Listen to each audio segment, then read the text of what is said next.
Words are archives of historical and personal experience.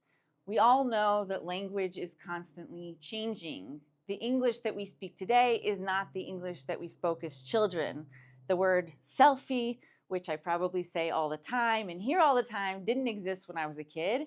And if we unpack that word, we see the history of cell phone technology and photography being incorporated into cell phones that we have in our pockets all the time. The word Zooming didn't exist. And if we unpack that word, we can find out about the pandemic and how we got used to meeting online and we turned a certain online platform into a verb, Zooming. These changes are always happening.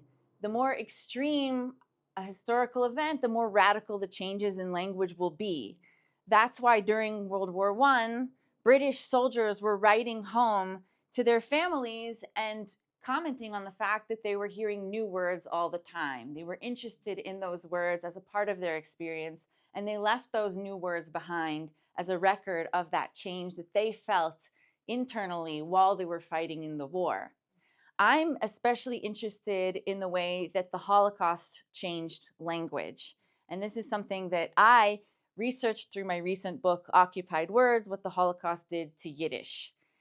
There's always been a fair number of research projects on the German language during the Holocaust because the Nazis were quite open about the fact that they were inventing new words. They had words of the day that they sent out to all of their soldiers to use. And there's a very famous memoir cum lexicon by a German philologist of Jewish background named Victor Klemperer, where he tells his story of Nazi occupation through different German words that were invented over time.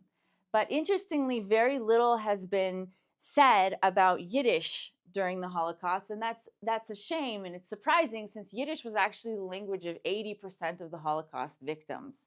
So that's what I went into, and I actually found that Yiddish speakers were absolutely fascinated and preoccupied by their own words in real time. So we go into ghetto archives and we find long lists of words that people kept that they heard as they were being invented in real time. And then in the post-war years, this preoccupation got even stronger and people actually had the resources, meaning calories, pens, and pencils, to write them down.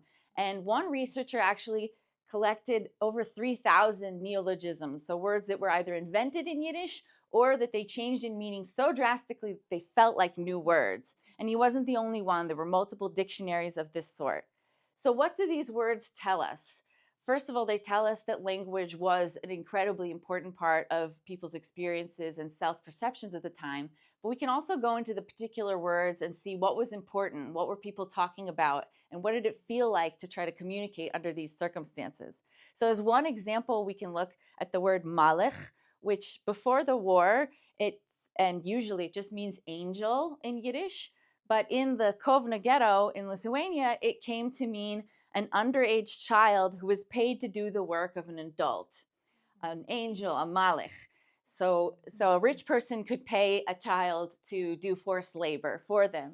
So the word is different than other historic documents in that it doesn't need a specific date. It doesn't need a specific person who invented it. It tells about long-term textures of life, about degradation, exploitation, about even hierarchies among the prisoners. It also tells us a little bit about the sense of humor that these victims maintained in their speech, and that there's irony, there's an ironic reversal in this, and then an angel, a celestial being, is brought down to earth in the form of an exploited child hauling rocks or doing slave labor. So each of these words, if we went through all 3,000, we would get a lot of stories. But even if we just take 10 or 15, we can find out about new aspects of human experience that we couldn't get just through chronologies or other kinds of documents. I think that words have an incredibly important story to tell. They give us insight into aspects of the past and of human experience that we can't get otherwise. And I believe that Yiddish words from the Holocaust have especially important stories to tell us. I'm Chana Pollin-Galay. I'm a professor of history and Judaic Near Eastern Studies here at UMass in the Faculty of Humanities and Fine Arts, and this is my big idea.